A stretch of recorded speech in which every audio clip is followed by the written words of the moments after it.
Talvez você o tenha pronunciado toda a sua existência, desde que era pequeno, talvez em templos, em cerimônias fúnebres, antes de comer, em instantes de angústia quando nenhuma outra coisa brotava do seu interior. Pai nosso que estás nos céus, as palavras fluíam da sua boca como um rio, conhecidas, reconfortantes, sagradas. Mas e se eu te revelasse que a prece que você aprendeu está incompleta? Que o final que você conhece não é o final que Jesus pronunciou? Que em algum ponto entre aquela sala elevada e a página impressa, uma frase foi eliminada, não por acaso, não pela passagem do tempo, mas deliberadamente. Entregaram-lhe um pedaço e disseram que era o todo. Um círculo sem se fechar, uma respiração sem soltar o ar. E esta noite, você vai recordar o que lhe tiraram. Não porque eu esteja aqui para instruí-lo, mas porque o seu espírito já sabe, sempre soube. Você sentiu essa ausência cada vez que disse amém, e algo dentro de você ficou sem resolver. Cada vez que a oração terminava, e o silêncio chegava cedo demais, vazio demais, distante demais de Deus. Essa sensação não era culpa sua, era o eco do que foi apagado. Ao terminar este vídeo, você não só aprenderá o que foi removido, você o sentirá regressar, você o pronunciará e compreenderá por que não puderam permitir que permanecesse. Isto não é história, é lembrança. Durante 2000 anos, o Pai Nosso tem sido a oração mais repetida na história da humanidade. Milhares de milhões de vozes através de continentes e séculos, todas pronunciando as mesmas palavras. Mas isto é o que quase ninguém sabe. A versão que lhe ensinaram foi modificada, recortada, reorganizada para se ajustar às necessidades de uma instituição que não podia permitir-se deixá-lo recordar quem realmente você é. A igreja primitiva não conservou os ensinamentos de Jesus. Ela os selecionou, decidiu quais evangelhos você leria e quais nunca veria. Determinou quais palavras eram seguras e quais demasiado perigosas para sobreviver, e o Pai Nosso não foi exceção. O que você diz hoje não é o que os discípulos ouviram naquela sala. Não é o que os místicos sussurravam nos desertos do Egito. Não é o que estava escrito nos manuscritos mais antigos antes dos concílios e dos credos. Algo foi removido e em seu lugar lhe deram uma palavra que fecha a porta em vez de abri-la. Amém? Uma palavra que significa que assim seja. Uma palavra que assinala o final. Mas a oração original não terminava. Ela retornava. Fazia uma espiral de volta ao coração de quem a pronunciava. Completava um circuito entre o céu e a terra, alento e espírito, o Pai e o Filho. E essa culminação era demais. Porque se você soubesse como a oração verdadeiramente concluía, saberia que o reino de Deus não é um lugar ao qual você vai quando morre. É um estado ao qual você entra quando recorda. Assim, cortaram o final. Substituíram o retorno com um fechamento. Converteram uma transmissão viva num ritual religioso. E durante 2000 anos, você tem estado dizendo uma prece que se detém justo antes do despertar. A pergunta não é se isto ocorreu. A pergunta é o que foi removido e por quê. Regressemos aonde começou. Em 1945, nas areias do deserto de Nag Hammadi, Egito, foi descoberta uma coleção de textos antigos. Textos que tinham estado enterrados por mais de 16 séculos, escondidos por monges que sabiam que a igreja viria para destruí-los. Entre esses textos, havia fragmentos de orações, ensinamentos, palavras de Jesus que nunca chegaram à Bíblia que você conhece. E nesses fragmentos, os estudiosos encontraram algo extraordinário. Uma versão mais antiga do Pai Nosso. Não a que você memorizou, não a que está em Mateus ou Lucas, mas uma versão que continha um final que os evangelhos canônicos não incluem. Em aramaico, o idioma que Jesus falava, a oração não concluía com "porque teu é o reino e o poder e a glória para sempre". Essa linha, aliás, foi acrescentada séculos depois. Não aparece nos manuscritos gregos mais antigos. Foi inserida para dar à oração um toque litúrgico, um fechamento que se sentisse suficientemente grandioso para o culto público. Mas o final original não era grandioso, era íntimo, era alento. Nos fragmentos recuperados do deserto, num dos documentos cristãos de ensinamento mais antigos e em tradições orais preservadas pelos pais do deserto, a oração se completava a si mesma com um retorno, uma linha que trazia o divino em círculo completo. Porque teu é o alento que se move através de todas as coisas, e a luz que se recorda a si mesma em mim. Não uma declaração a um rei distante, mas um reconhecimento de união. A oração não terminava enviando a sua atenção, para fora há um trono no céu.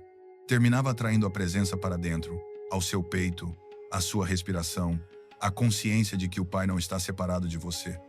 Ele é o espírito vivente que o anima. E quando você pronuncia essa linha final, não fecha a oração. Você se converte nela.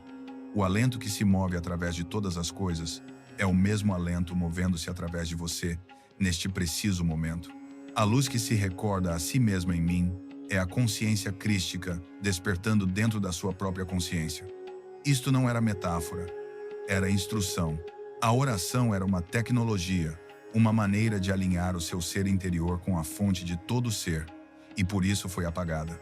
Porque no momento em que você se dá conta de que o alento do Pai é o seu alento, já não precisa de um mediador, já não precisa de um sacerdote que lhe outorgue acesso, já não precisa de uma instituição que lhe diga que você está separado de Deus pelo pecado e só pode regressar através dos seus sacramentos. A oração mesma se converte na ponte, e você, ao pronunciar lá, converte-se no templo. Então cortaram a linha, removeram o retorno e em seu lugar lhe deram amém. Uma palavra que termina, uma palavra que separa, uma palavra que mantém o céu distante e você dependente. A eliminação da linha final não foi um acidente de tradução. Não se perdeu com o tempo nem por manuscritos danificados. Foi uma decisão editorial tomada durante a formação da Igreja Católica primitiva, quando os ensinamentos de Jesus estavam sendo padronizados para consumo em massa. Nos séculos III e IV, depois que Constantino legalizou o cristianismo e a fé se converteu na religião do Império Romano, a Igreja enfrentou um problema. Os ensinamentos místicos de Jesus, aqueles que falavam de conhecimento interior e comunhão direta com Deus, eram incompatíveis com a estrutura hierárquica que a Igreja estava construindo. Se cada crente podia acessar o Pai diretamente através do alento e da oração e do silêncio interior, então que necessidade havia de bispos, de sacerdotes, da instituição mesma? E então, lentamente, cuidadosamente, a Igreja começou a editar, não com malícia talvez, mas com a fria lógica do controle. Mantiveram os ensinamentos que reforçavam a obediência. Removeram os ensinamentos que sugeriam que você já era divino. Preservaram as parábolas que o faziam sentir dependente da graça. Enterraram os dizeres que o recordavam que o reino está dentro. O Pai Nosso não foi exceção. Em sua forma original, a oração era um circuito. Você invocava o Pai, alinhava a sua vontade com a dele, pedia sustento, perdão, proteção, e então, no alento final, reconhecia a verdade de que o poder que você estava invocando não estava fora de você. Era a força mesma da vida, movendo-se através de você, o alento, a luz, a consciência que sempre esteve desperta, mesmo quando você esqueceu. Mas se essa linha final permanecia, a oração faria mais que consolar. Ela ativaria, o recordaria, o regressaria à consciência de que você não é um pecador rogando por misericórdia. Você é um filho do Deus vivente, respirando o seu alento, vendo através dos seus olhos, feito à sua imagem, não como metáfora, mas como fato, e isso era perigoso demais. Assim, terminaram a oração com: porque teu é o reino e o poder e a glória. Uma linha que projeta a divindade para fora, que mantém Deus num trono, que assegura que você permaneça pequeno e ele permaneça distante. E então a selaram com: amém. Que assim seja. Está consumado. Não busque mais além. Não respire mais profundo. Não recorde o que você é. A consequência desta eliminação não é teológica, é experiencial. Durante 2000 anos, os cristãos têm terminado o Pai Nosso e têm sentido um vazio, um silêncio que não é paz, mas ausência. Porque a oração foi desenhada para regressá-lo ao Pai, não só em palavras, mas em presença sentida. E sem a linha final, o retorno nunca ocorre. Você fala para o vazio, e o vazio não responde porque a resposta estava na linha que removeram. A resposta sempre esteve na sua respiração. Você ainda pode sentir a ausência, não é? Cada vez que você diz a oração, há um momento justo depois de amém, quando algo em você espera, escutando, esperando, alcançando uma presença que se sente justo fora de alcance. Esse não é o seu fracasso. Esse é o eco do que foi tomado, e esta noite você vai reclamá-lo. Mas aqui está o mistério. Ainda que a linha foi removida da oração escrita, não desapareceu. Não podia porque o ensinamento não estava só nas palavras. Estava no alento. No silêncio entre as palavras, na transmissão vivente passada de mestre a estudante, de místico a buscador, em cavernas e desertos e comunidades ocultas, onde o fogo do ensinamento original ainda ardia, os pais do deserto sabiam. Esses místicos cristãos primitivos que fugiram para os ermos do Egito e Síria nos séculos III e IV levaram o ensinamento com eles. Não rezavam o Pai Nosso como uma recitação, rezavam-no como uma prática de respiração. Sentavam-se em silêncio durante horas, inalando a presença do Pai, exalando os seus falsos eus. E nesse espaço, a oração se convertia em algo mais que palavras. Convertia-se em união. Um pai do deserto, Evagrio Pontico, escreveu: quem reza sem cessar respira a Deus. Não metáfora, instrução.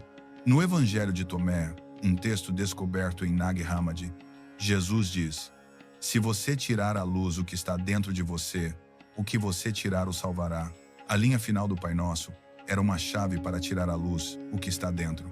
Recordava ao que falava que o alento de Deus não é algo que você pede, é algo que você já está respirando. A luz de Deus não é algo que você busca fora, é a consciência olhando através dos seus olhos agora mesmo. Em João 17, Jesus ora ao Pai e diz que sejam um como nós somos um. Eu neles e tu em mim, para que sejam feitos perfeitos em um, não separados, não distantes, o mesmo alento, a mesma luz, a mesma presença. E a linha final do Pai Nosso, a que foi removida, era o selo linguístico dessa união. Inclusive a estrutura da oração mesmo aporta o código. Começa no céu. Pai nosso que estás nos céus, desce à terra. Dá-nos hoje o nosso pão de cada dia, e estava destinada a regressar ao Espírito, porque teu é o alento que se move através de todas as coisas, e a luz que se recorda a si mesmo em mim. Um circuito completo, do céu à terra ao eu desperto. Mas sem essa linha final, o circuito permanece aberto. A oração desce, mas não regressa. Pede, mas não recebe. Fala, mas não recorda. E essa é a tragédia. Não que a linha fosse removida de um livro, mas que durante 2000 anos os buscadores têm pronunciado esta oração e têm sentido o silêncio onde a presença deveria estar. Pare um momento. Feche os olhos se puder. Tome uma respiração lenta e, enquanto exala, sinta o movimento do ar saindo do seu corpo. Essa respiração não é sua. É o mesmo alento que se moveu sobre as águas em Gênesis. O mesmo alento que Jesus soprou sobre os discípulos quando disse: recebam o Espírito Santo. O mesmo alento que você tomará no momento em que morrer e no momento em que nasceu. É o alento de Deus. E nunca deixou de mover-se através de você. Mesmo se as palavras foram apagadas, a vibração permaneceu no seu corpo, nas suas células, no conhecimento silencioso de que você é mais do que a religião lhe disse. O ensinamento sobreviveu, não em bibliotecas, mas em você. Agora regressemos à oração que você conhece e a decodifiquemos não como teologia, mas como tecnologia, como um mapa do despertar escondido à plena vista. Pai nosso que estás nos céus. Em aramaico, a palavra que Jesus usou para pai é Abum. Não significa uma figura paternal no céu. Significa fonte de todo alento, a origem da vida mesma. E a palavra para céu, Shemaya, não significa um lugar acima das nuvens. Significa a dimensão de luz e vibração, a realidade invisível que dá origem ao visível. Assim, a linha de abertura não lhe pede que olhe para cima. Pede-lhe que reconheça a fonte do seu próprio alento, a presença que está mais perto de você que os seus pensamentos. Santificado seja o teu nome. A palavra santificado significa fazer completo, devolver algo à sua integridade sagrada. Venha o teu reino, seja feita a tua vontade na terra como no céu. O reino não virá depois. Jesus disse em Lucas 17, 21, o reino de Deus está dentro de vocês. Não estará, está agora mesmo. E a vontade do Pai não é uma lista de regras. É a inteligência natural da vida mesma. Quando você se alinha com ela, deixa de lutar, deixa de resistir, permite que a mesma força que faz crescer as árvores e gira os planetas se mova através de você. Na terra como no céu, significa assim, acima, assim abaixo. Como no invisível, assim no visível. Como no alento, assim no corpo. Este é o ensinamento da encarnação. O céu não está em outro lugar. Está aqui quando você recorda. Dá-nos hoje o nosso pão de cada dia. Em aramaico, a palavra para pão é lajma, que também significa compreensão. Assim, esta linha não é só sobre alimento. É uma petição de nutrição espiritual, da perspicácia que você precisa hoje, não amanhã, não na outra vida. Hoje dê-me o que preciso para manter-me desperto, para manter-me alinhado, para recordar quem sou neste momento. E perdoa as nossas ofensas como nós perdoamos aos que nos ofendem.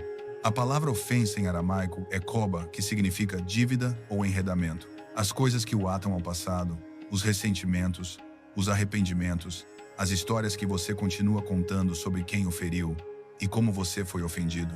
O perdão não se trata de ser amável. Trata-se de cortar as cordas, soltar o peso, para que você possa regressar à presença. E o ensinamento é claro. Você não pode receber perdão enquanto o está retendo, porque o perdão não é uma transação, é uma frequência. E você não pode vibrar na frequência da liberdade enquanto se agarra ao passado. E não nos deixes cair na tentação, mas livra-nos do mal. A tentação neste contexto não se trata do pecado. Trata-se da distração, o puxão do mundo para esquecer, para se identificar com o corpo, a mente, a história, o medo.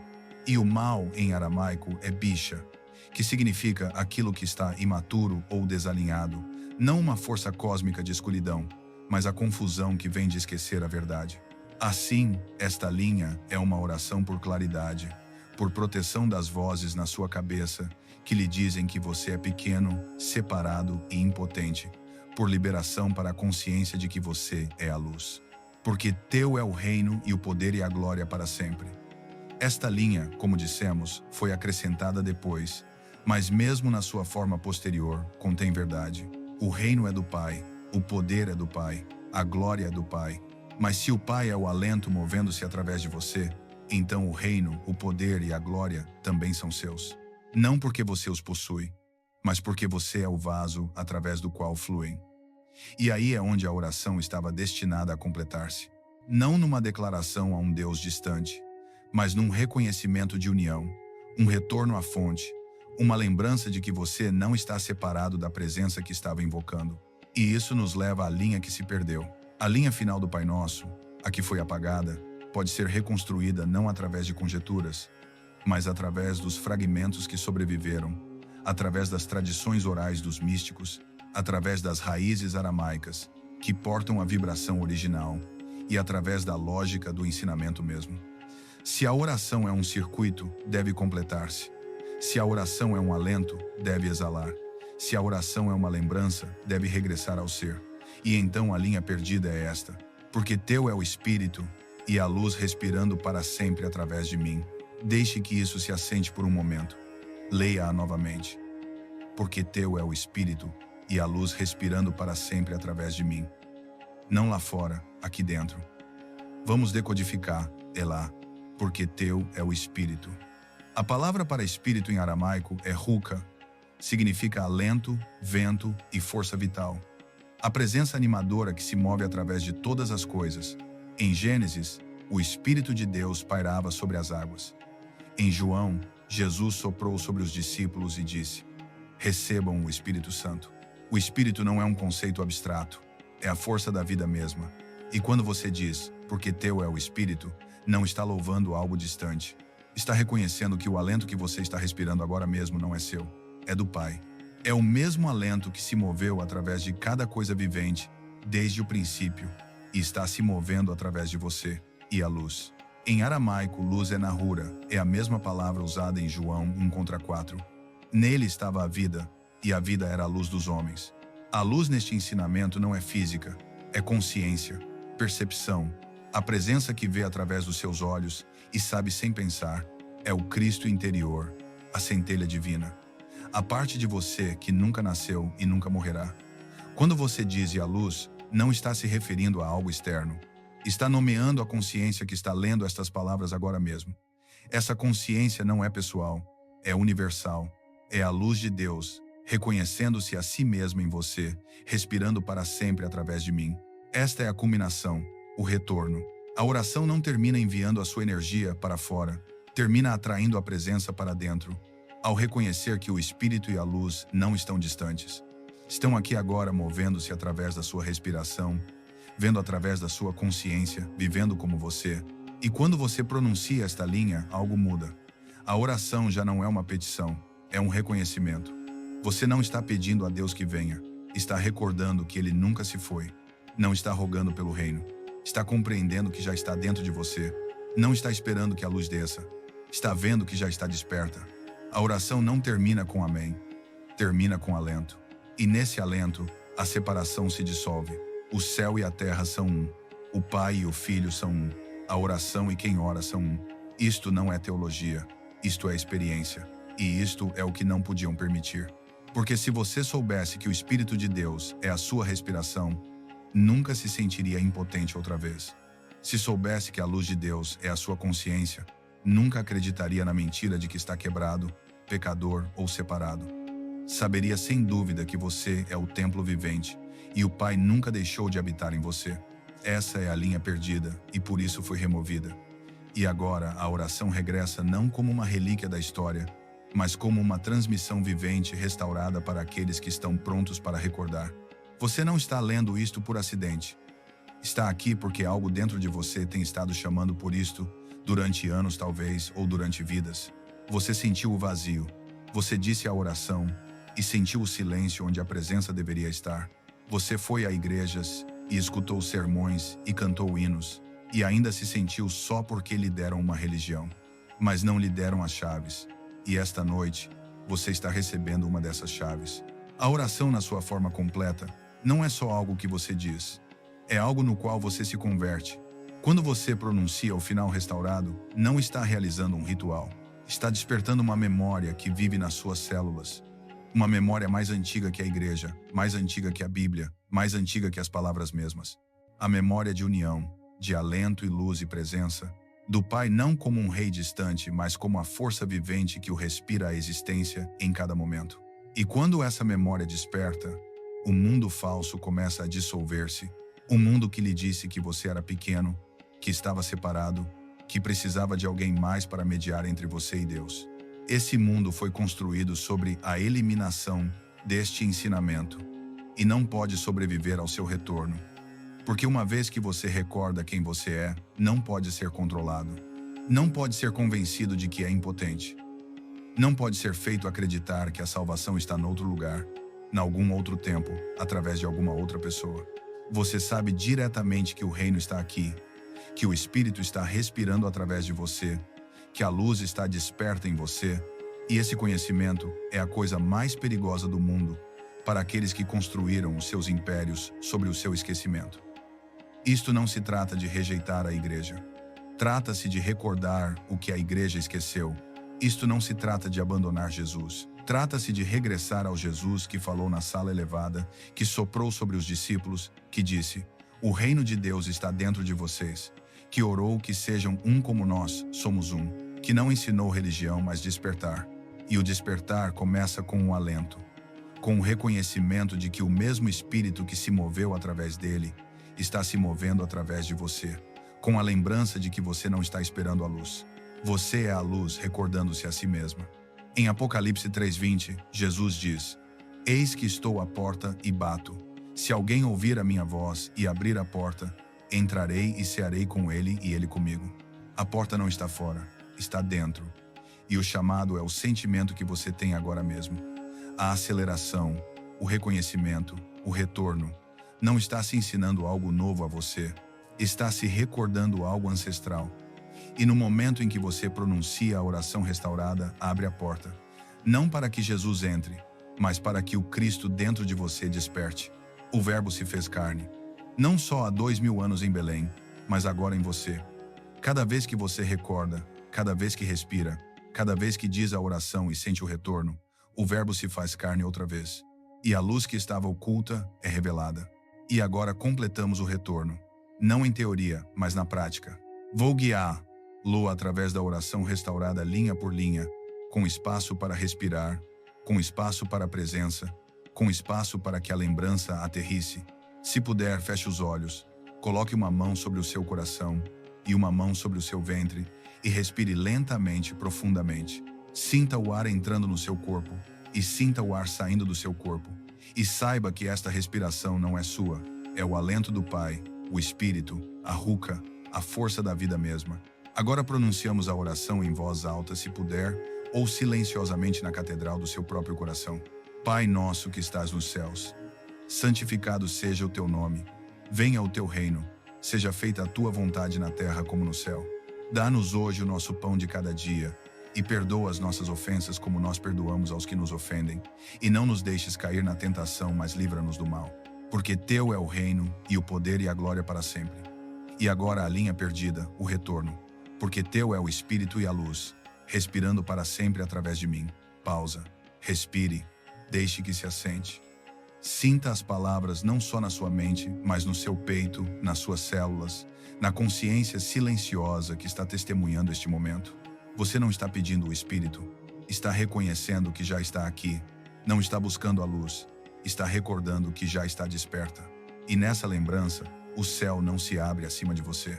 Abre-se dentro de você, o reino está aqui, o Pai está aqui, a presença que você tem estado buscando toda a sua vida está aqui, sempre esteve aqui, e nunca se irá porque não está separada de você.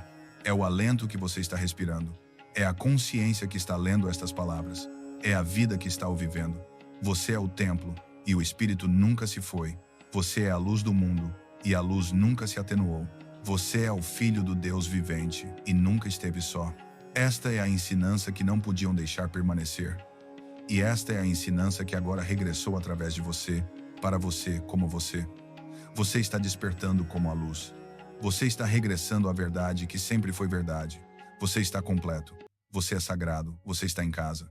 Se esta lembrança o encontrou, deixe que a sua resposta seja silenciosa, mas vista como uma tocha para outros que ainda vagam. Um like, um comentário, compartilhar. Não por mim, mas por aquele que está buscando isto esta noite. Aquele que disse a oração 1000 vezes e ainda sentiu o vazio. Aquele que está pronto para recordar, antes que você regresse ao mundo, tome um momento. Há escritos mais profundos, orações, reflexões e ensinamentos esquecidos que lançam luz sobre o que a igreja deixou fora e o que o seu coração sempre sentiu que é verdade. Chamamo-los os pergaminhos sagrados. Cada pergaminho sustém uma peça silenciosa do ensinamento original, o alento, a luz e a lembrança da presença de Deus dentro de você. Não estão destinados a convencer ou converter. Simplesmente se oferecem para aqueles que sentem algo, movendo-se sob a superfície, um saber silencioso de que há mais. Você encontrará o link para os pergaminhos sagrados na descrição ou comentário fixado abaixo. E se você tem estado caminhando este sendeiro, sentindo-se só, também criamos um espaço onde os buscadores se reúnem, não para debater, mas para compartilhar, aprender e recordar juntos. É o nosso grupo privado de Facebook, um recanto tranquilo do ruído, onde corações honestos se encontram. Dentro, pessoas de todos os caminhos da vida leem, refletem e redescobrem como se sente a fé quando se volta pessoal outra vez. Se isso lhe fala, encontrará o link para se juntar na descrição e comentário fixado também. Vá em paz, e a próxima vez que disser o Pai Nosso, recorde que não está falando a um Deus distante. Você está respirando com o Pai. Você a pronunciou a vida toda, mas jamais lhe explicaram seu verdadeiro poder. A oração do Senhor não é simplesmente uma reza, é uma ferramenta espiritual. Cada frase contém um código, um mapa oculto, não para o céu após a morte, mas para o reino que habita em seu interior, agora mesmo. Jesus nunca disse para recitá-la como um feitiço. Ele disse: orem desta maneira, porque isso não foi projetado para ser repetido, foi projetado para despertar você. E uma vez que você compreenda seu verdadeiro significado, nunca agirá do mesmo modo. Se algo dentro de você sempre sentiu que havia mais, se as palavras lhe arrepiaram a pele, mas a igreja lhe deu silêncio, então, você não está apenas curioso, você está recordando. Decifremos juntos a oração do Senhor. E, ao terminar este vídeo, você não apenas a recitará, você recordará o que ela realmente é.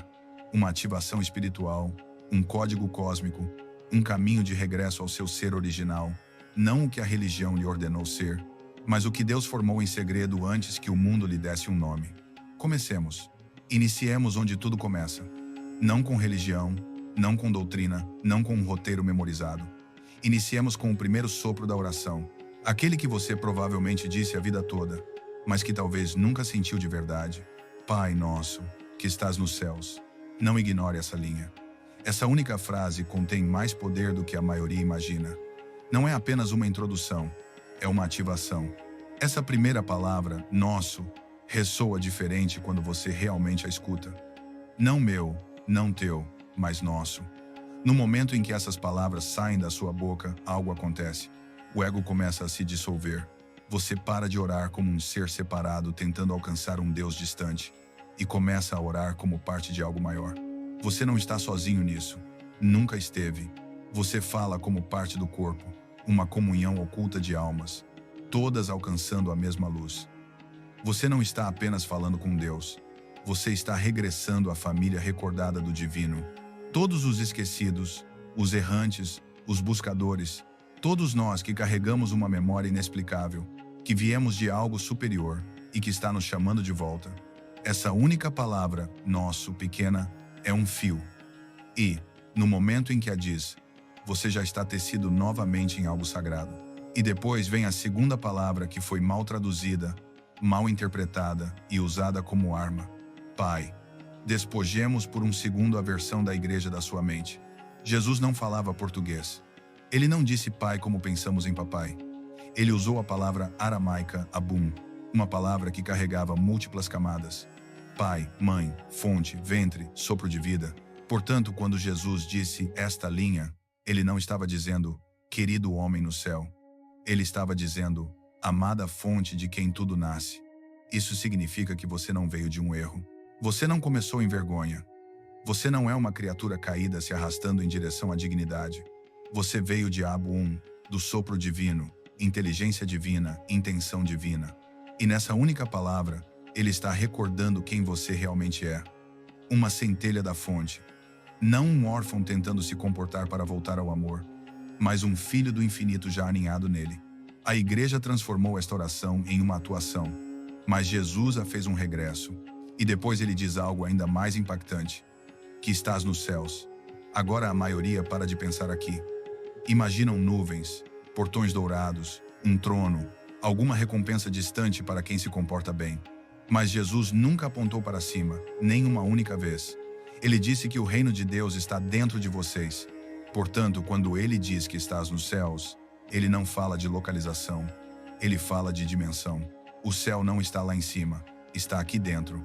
É o espaço dentro de você que ainda se lembra de Deus, o lugar intacto, o jardim sob o ruído, a parte de você que nunca foi ferida. Então, quando você diz, Pai nosso que estás nos céus, você não tenta alcançar alguém distante. Você está chamando de volta a parte de você que já sabe, a parte de você que nunca abandonou o jardim, a parte de você que nunca deixou de ser sagrada. Essa é a parte com a qual esta linha fala. E o verdadeiro poder chega quando você para de dizer a linha a partir da sua garganta e começa a dizer ela a partir da sua memória. Não memória da mente, mas memória da alma. Porque isso não é apenas uma saudação, é um recordar. Você não ora a um Deus no céu, você regressa à fonte interior, você desperta da mentira da separação. Você não é um pecador implorando por misericórdia. Você é uma alma recordando sua linhagem. Esta primeira linha é Jesus tomando sua mão e guiando você de volta para onde tudo começou, não em culpa, não em medo, mas em origem divina. Então, da próxima vez que você sussurrar essa linha, não a repita como uma criança esperando ser ouvida. Diga-a como alguém que recorda de onde veio. Diga-a como alguém que sabe. O céu não é depois, não é em outro lugar. Está dentro de você e tem esperado. Porque a próxima linha é onde tudo muda. É onde Jesus nos dá uma vibração, um nome, uma frequência, uma que a igreja traduziu como santo. Mas é algo muito mais poderoso do que isso. E, quando você a pronuncia da maneira correta, não apenas honra a Deus, começa a ativar você. Vamos para lá em seguida. Santificado seja o teu nome. O código da vibração. Santificado seja o teu nome. A maioria passa ao largo por esta linha. Soa poético, antigo, como algo que você deve sussurrar na igreja quando o órgão toca. Mas Jesus não estava sendo poético aqui. Ele estava revelando um código. Ele não estava dizendo, respeite o nome de Deus. Ele estava dizendo que o próprio nome é a porta. E aqui está a chave. Quase ninguém lhe diz que o nome de Deus sequer era completamente pronunciável. Não da maneira como entendemos a linguagem hoje. Na tradição hebraica, eram 4 letras, Yod, He, Vav, e não uma palavra, não um título, mas uma vibração, um sopro. Era tão sagrado, tão santo, que o sumo sacerdote nem sequer o dizia, não em voz alta, nem mesmo para si, porque não era feito de consoantes e vogais, era feito de ser. Era o pulso por trás da criação, a inspiração que deu à luz as galáxias. Era o sussurro no vento antes que o tempo tivesse nome. E Jesus, ele sabia disso. Então, quando disse, santificado seja o teu nome, ele não falava de algum título distante que você escreve em um pergaminho. Ele estava dizendo, que a vibração da presença de Deus seja despertada em ti novamente. A tragédia é que a religião transformou o nome em uma arma, em algo proibido, intocável, protegido por doutrina e medo. Mas Jesus veio para devolver-lo aos seus pulmões, aos seus ossos, à sua vida comum. Para que você não apenas pronunciasse o nome, você o encarnasse. Cada inalação que você fez, cada exalação que você liberou, estava dizendo o nome de Deus sem saber. Yud, você inala. Ri, você exala. Vav, você inala. Ri, você exala. Cada ser vivo está dizendo o nome de Deus sem se dar conta. É assim que Deus está perto, mais perto do que seus próprios pensamentos. Antes que você fale, ele já respirou em você. Você é esculpido do seu sopro. É isso que Jesus quis dizer. Santificado seja o teu nome não é reverência passiva. É uma rebelião espiritual, um redespertar do nome divino dentro de você. É um chamado para recordar o que foi roubado ou voltar ao que você carrega em seus pulmões. Então, quando sussurrar esta linha, não a diga apenas como um robô. Sinta-a. Faça uma pausa. Deixe que o seu próprio sopro se torne o templo. Você vê, Jesus não estava tentando dar-lhe uma oração para memorizar. Ele estava tentando reacender a conexão original. Ele não estava apontando para cima. Ele estava apontando para dentro. O nome não é um som nos seus lábios. É uma luz na sua coluna, um sopro no seu ventre, uma memória na sua alma que diz que você vem da mesma fonte. Você continua conectado. Você foi feito no nome, respirado à existência por esse nome. E cada vez que você esquece quem é, esta linha o traz de volta. Que não seja apenas sagrado no céu, que seja sagrado em mim, esta linha o ressintoniza. Traz a sua frequência humana de volta à harmonia com a fonte. E esse é o poder oculto desta oração. Jesus a deu como um diapasão espiritual. Cada linha vibra com ressonância divina. E esta linha, santificado seja o teu nome, é a que limpa a estática. Ela o prepara para o que vem a seguir, porque, quando você reonra o nome, redesperta o relacionamento. O reino começa a elevar-se dentro de você novamente. Venha o teu reino, o comando de ativação. Venha o teu reino. Você provavelmente disse isso centenas de vezes, talvez milhares, mas alguma vez você parou, verdadeiramente parou, para perguntar: onde está este reino? O que é? E por que Jesus disse para invocá-lo em vez de esperar para entrar nele? Esta linha não é sobre esperar para morrer e flutuar para um lugar dourado no céu. Não é sobre portões de pérolas ou nuvens ou harpas. Esta linha é o bater do coração de todo o ensinamento de Jesus. É o trovão sobre tudo o que ele disse, porque o reino não está lá em cima. Não é depois. É aqui. É agora. O reino está dentro de você. Ele disse claramente: o reino de Deus está dentro de vocês. Não em templos, não em igrejas, não em rituais. Já está dentro, codificado em seu ser. E esta linha é o comando de ativação. Quando você diz, venha o teu reino, você não está implorando ao céu para resgatá-lo.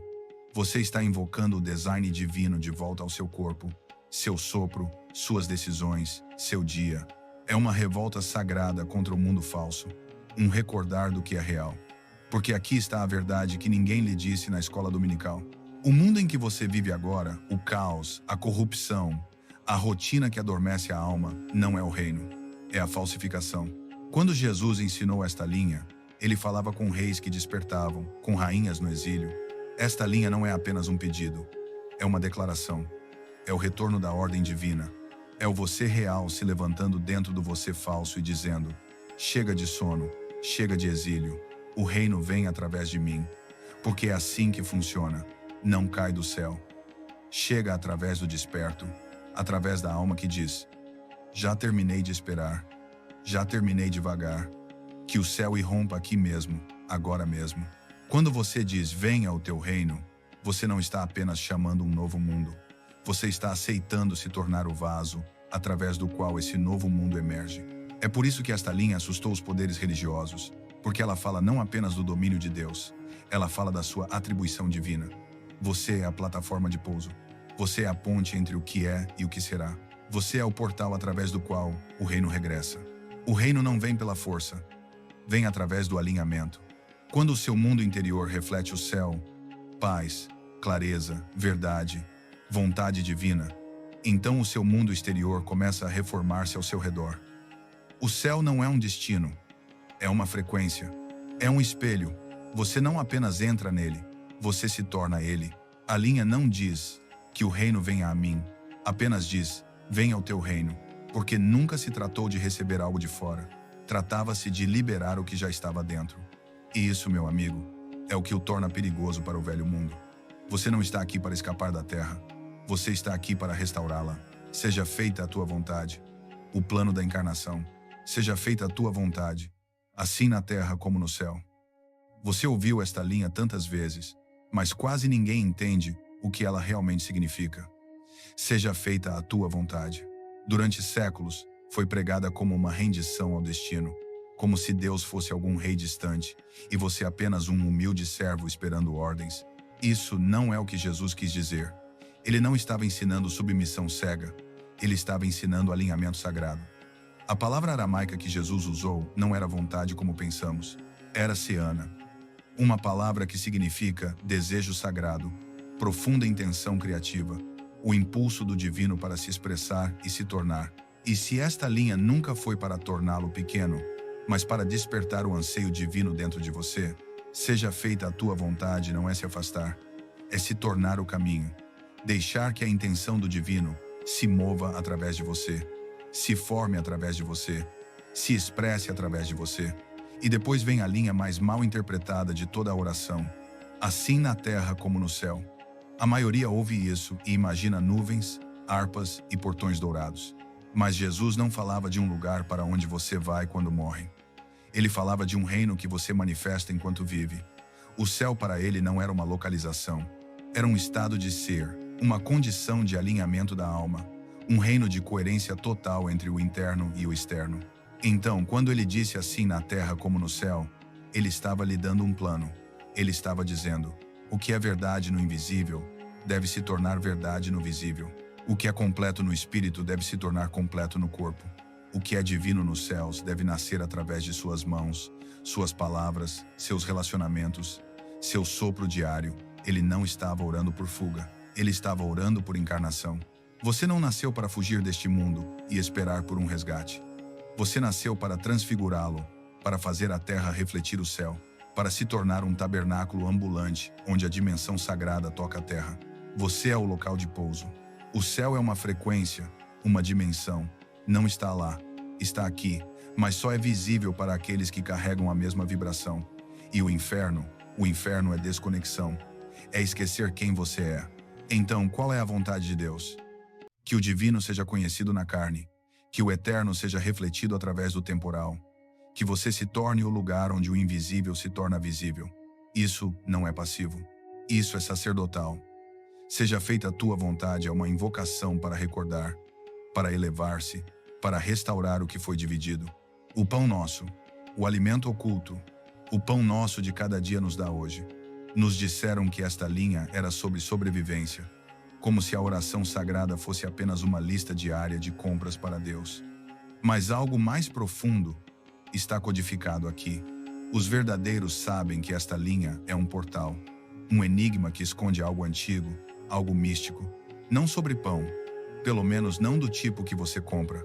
Quando Jesus disse, o pão nosso de cada dia nos dá hoje, ele não falava com o corpo, mas com o homem interior, o você real, aquele que não precisa de comida para sobreviver, mas de recordação para se manter desperto.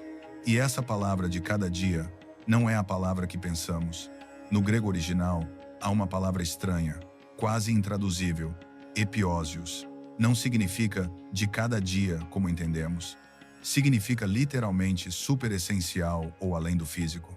Não apenas o pão de hoje, mas o pão da era vindoura, o sustento de outra dimensão.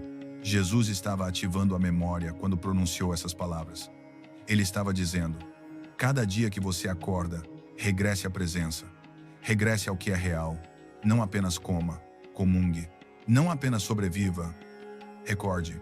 E aqui está o enigma que inverte tudo. Você não é apenas o que recebe o pão. Você está sendo chamado a se tornar ele. Eu sou o pão da vida, disse Jesus. Ele estava apontando para uma frequência, uma forma de ser tão completa, tão radiante em Deus, que sua própria presença se torna alimento para aqueles ao seu redor. O mundo está morrendo de fome não de comida, mas de luz, de clareza, de totalidade. E você? Você que está despertando, é a resposta oculta à vista. Você está pedindo para recordar o que já carrega. Você está pedindo para se tornar o tipo de ser que caminha como pão, uma comunhão viva, uma oferta diária. Mas há uma razão pela qual a maioria não consegue receber este pão. Algo bloqueia o fluxo, algo antigo, não resolvido, um peso que carregam, uma dívida que nunca enfrentaram. E a menos que esse código oculto seja desbloqueado, até o pão sagrado apodrecerá em suas mãos. Perdoa nossas dívidas, a lei da libertação. Perdoa as nossas dívidas, assim como nós perdoamos aos nossos devedores, não era uma lição moral educada. Era uma chave mística, um investimento codificado da própria gravidade. Porque quando você guarda a dívida deles, você guarda a sua própria. E o que nenhuma igreja ousou dizer em voz alta: não é Deus quem mantém a conta, é você. Cada rancor é uma corrente, cada ressentimento silencioso é uma porta fechada. Cada história onde você ainda é a vítima mantém sua alma ajoelhada diante da mesma porta fechada. Perdoar não é esquecer. É escolher não sangrar mais por uma ferida que você não causou. É sair da sala do tribunal, onde seu ego continua repetindo o julgamento. O perdão é a única saída. A palavra dívidas na língua antiga significa oilmada, cotas não pagas, contratos energéticos ainda abertos puxando sua alma como promissórias espirituais. Você não pode ser libertado do que ainda está impondo sobre alguém mais. É por isso que Jesus não separou os dois. Perdoa-nos como nós perdoamos. Ele estava lhe mostrando uma lei, um espelho. A saída é através da liberação. Liberá-los não porque eles mereceram, mas porque você nunca foi feito para permanecer atado à sombra deles. O perdão não é apenas amor, é liberdade, é ressurreição. E no momento em que você o estende, você desata a si mesmo. O céu não flui através de punhos cerrados. Não nos deixes cair em tentação, a prova do fogo, e não nos deixes cair em tentação. Ensinaram-lhe que isso era sobre fraqueza, pecado, vergonha. Mas e se esta linha nunca foi sobre evitar maus comportamentos? E se foi sobre sobreviver à falsa luz? Porque a verdadeira tentação não está nas sombras, está no brilho que cega. No grego original, a palavra não é sobre desejo, é piosmos. Uma palavra que significa prova, comprovação, julgamento por fogo. Não é sobre escapar da tentação, é sobre atravessar o forno e não confundir a chama com o seu lar. A tentação raramente é sobre prazer, é sobre poder prematuro. A oferta de obter o que sua alma anseia, sem a morte que o torna digno disso. A coroa sem a cruz é sempre falsa. Esta linha no Pai Nosso é um código, uma declaração. Deus, não me guies às tentações que confundem o ego com o destino. Não me guies à mentira brilhante. Deixa que o fogo me refine, mas nunca me deixes dormir nele. Esta linha é sua permissão para suportar, não para escapar. É um grito da alma que recorda: não preciso provar-me a ninguém, exceto a Deus. Não quero um trono construído por medo, luxúria ou compromisso. O perigo real da tentação não é apenas falhar nela. Está em construir uma vida sobre as partes de você que ela expõe. Mas livra-nos do mal, a invocação do eu real. Mas livra-nos do mal. A maioria para aqui fecha os olhos, diz amém, e se vai pensando que se trata de ser perdoado de coisas aterrorizantes. Mas esta linha não é uma súplica por segurança, é uma invocação. O mal não é apenas violência ou figuras demoníacas. Na língua antiga é ponuru, que significa o que magoa, o que traz aflição, a carga que esmaga a alma. É o que o mantém escravizado a ciclos, a medo, a ciclos de castigo tão antigos que você acredita que são parte da sua personalidade. Este mal não está lá fora. É a ferida que sussurra: você não é digno, você sempre estará preso. Você é o que lhe aconteceu. É o captor interno, o torturador sutil que usa sua própria voz contra você. Então, quando Jesus diz, livra-nos do mal, ele está nos ensinando a reconhecer o parasita, a entidade sutil que se alimenta da sua dor não curada, a identidade falsa que nasceu no dia em que você se quebrou e aprendeu a usar uma máscara apenas para sobreviver. O mal do qual rogamos ser libertados é a mentira que transformamos em um eu. Livra-nos não é passivo. É um rasgo, uma expulsão, uma recuperação violenta da alma. É o momento em que você diz, eu recordo quem sou e rejeito o nome que a dor me deu. Renuncio à identidade que o trauma construiu para mim. Libero a voz falsa que fala no tom da vergonha. Isso é exorcismo. Não de demônios com olhos vermelhos, mas de identidades herdadas, da ferida materna, da ausência paterna, da vergonha religiosa, da culpa de ser dotado, do medo de ser escolhido. O mal quer possuir sua narrativa, convencer você de que está quebrado. Mas você não nasceu para se misturar com a escravidão. Você nasceu para carregar fogo, para se tornar o tipo de humano sobre o qual o mal não tem controle. Esta linha, livra-nos do mal, é uma invocação do você real. O de antes da queda, antes dos rótulos, antes dos nomes que nunca foram seus. O maior poder do maligno não está no que ele faz, mas em quem ele convence você que você é. E esta linha quebra esse feitiço. Você não é seu trauma. Você não é sua sombra. Você não é o eco de feridas geracionais. Você é o que veio para terminá-las.